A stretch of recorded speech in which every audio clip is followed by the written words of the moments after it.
that again? That would be Daniel, the 8th chapter.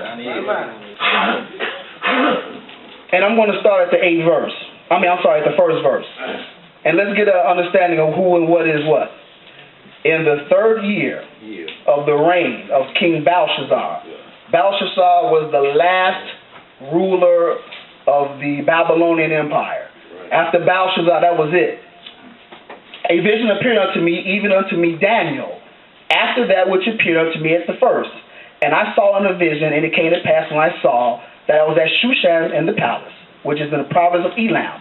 And I saw in a vision, I was by the river Ulai, that I lifted up mine eyes, and saw, and behold, there stood before the river a ram, which had 2 horns. That's right. And the 2 horns were high, but one was higher than the other, and the higher, came up last. Right. The ram symbolizes Persia. Right. The Persian Empire and their 2 heads, Media and Persia. Yep.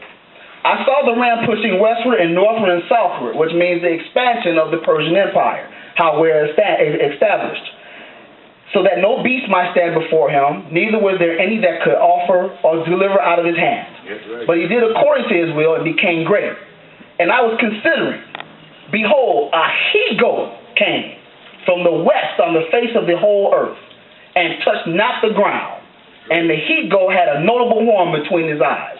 The he-goat represents Greece, and the reason that it never touched the ground is the swiftness of which that he conquered the known world. Right. See, the notable horn that came out between his eyes is the great king Alexander the Great. Right. See, you have to put faces to the names in the scriptures in order to come out with the story intact. Go ahead. Go ahead. He came to the ram that had 2 horns, which I had seen standing before the river, and ran unto him in the fury of his power. Alexander the Great, when he went to battle, he crushed armies. He destroyed armies and left them with nothing. And I saw him come close unto the ram, and he was moved with choler against him, which is anger. He moved against anger against him and smote the ram and brake his 2 horns, and there was no power in the ram to stand before him. Why? Because he broke his horns. He broke his kingdom. Right. But he cast him down to the ground and stamped upon him, and there was none that could deliver the ram out of his hand. That's right. Therefore the he-goat waxed very great, and when he was strong, the great horn was broken. That means Alexander finally died. And for it came up 4 notable ones toward the 4 winds of heaven. And those 4 notable horns, as I said again, are Alexander's 4 generals. Now, here comes my man Antiochus Epiphanes in verse 9. And out of one of them came forth a little horn, which waxed exceedingly great, toward the south and toward the east and toward the pleasant land. What's the pleasant land? Israel. That's Israel. And it waxed great even to the host of heaven, and it cast down some of the host and of the stars to the ground, and stamped upon them. Yeah. Yea, he magnified himself even to the prince of the host, and by him the daily sacrifice was taken away, and the place of the sanctuary was cast down. This little horn has to be differentiated from the little horn that comes out of the beast. Yeah. This horn comes out of the goat with the 4 horns. Okay?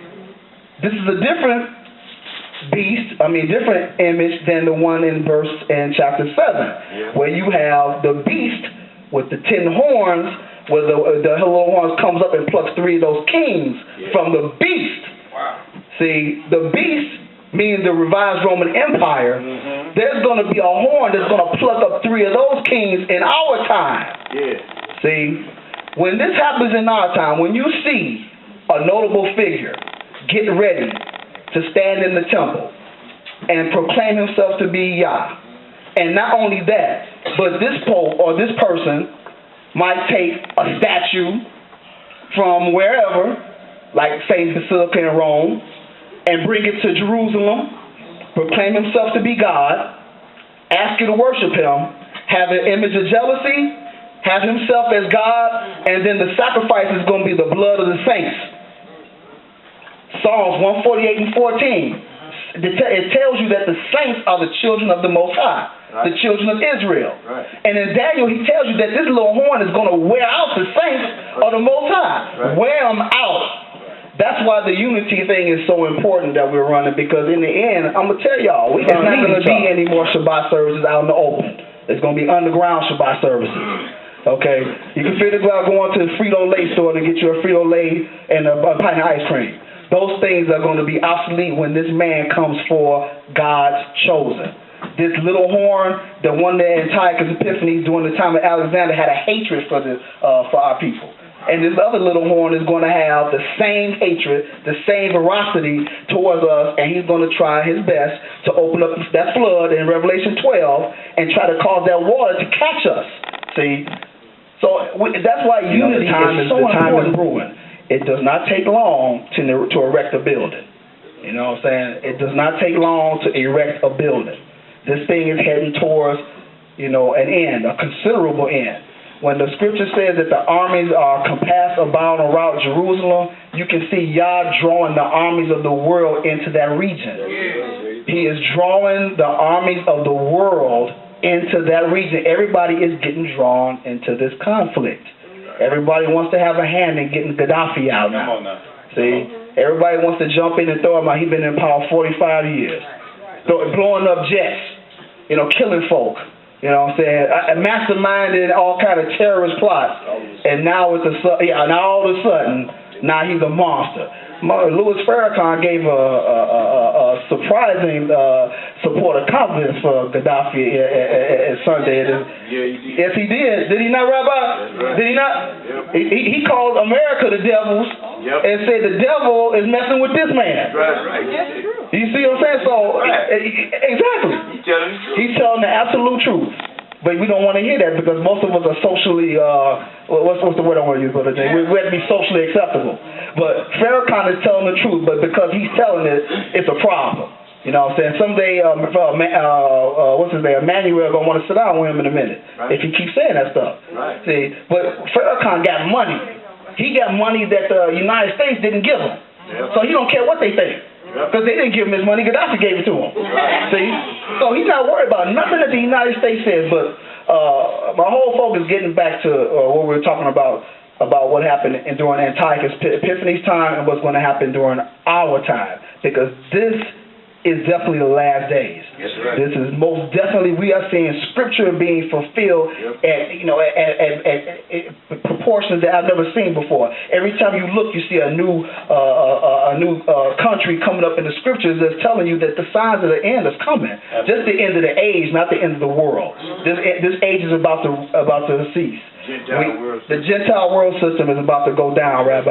And the next social order, the next rules of this world, the next ones that are going to lead in righteousness are going to be Israel. Right. The whole point is we got to get people to see that and to understand it. Right. Watch what's going on in the Middle East. Once you see the contents of the temple, once you see the Jews start putting on the holy vestments, once you see them trying to institute the sacrifice, your spidey sense should go up. Okay, your antennas should be raised.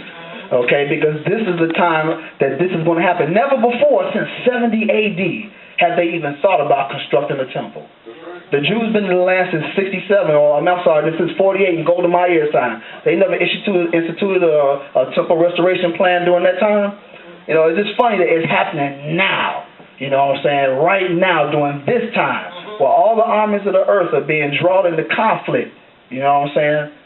They are going to try to wear us out, as the scriptures are saying. And it's going to take a bond of unity for us to overcome it. We need the spirit of Yah to guide and lead us, okay, through this. It'll be a time, I'll tell you, I might come over Brother Holden house, man, hey, Brother Holden, I need a meal. Some Harold's chicken would be good. You know what I'm saying? So I want to quickly run to that scripture where it says that in verse Daniel, the 9th chapter, and the 27th verse. I'm not going to be up here very long. I just got one more piece of history to read out of Maccabees, and then I'm going to be done. But I want to show you where... I'm going to take my time, Rabbi. I'm going to do that. I'm sorry, it's Daniel, the 7th chapter. Okay. I'm sorry, go back to Daniel, the 7th chapter. And we want to start at 24. Because we want to get back to our time. Right. And see how this little horn is going to act during our time. Now you got it. See, in our history, things always seem to repeat itself if we look close enough. You know, we start off in Ezekiel with the image of jealousy, him getting the image of jealousy in the temple. Then we get to our history during Antiochus Epiphanes' time when he erected a statue, and now it's very possible that this same event is going to happen again. And now we have the blueprint and the map to see it. Daniel, the 7th chapter, and the 24th verse, starting the 24th verse. And the 10 horns out of this kingdom are 10 kings that shall arise, and another shall rise after them, and he shall be diverse from the first, and he shall subdue 3 kings. There go those 3 kings again. 3 horns always subdued, right? And he shall speak great words against the Most High, and shall wear out the saints of the Most High. And do what? Look at this. And think to change times and laws. Stop. Has he not changed times? Right. Has he not changed times? Has he not changed laws? Right. And they, meaning us, the saints, will be given into his hand until a time and the dividing of time. 2,500 years. That's right, Rob. That's what it says. That's from the time. That's right, 25. But the judgment shall sit, and they shall take away his dominion to consume and to destroy it unto the end. And the kingdom and dominion and the greatness of the kingdom under the whole heaven shall be given to the people of the saints of the Most High, whose kingdom is an everlasting kingdom, and all dominions shall serve and obey him. Right. It's the only book, holy book, that goes through all of mankind, that covers all nations, that doesn't leave anybody out. That's right. The only book that does it. This is why I believe in the scriptures wholeheartedly. This is the only book that tells prophecy to the T.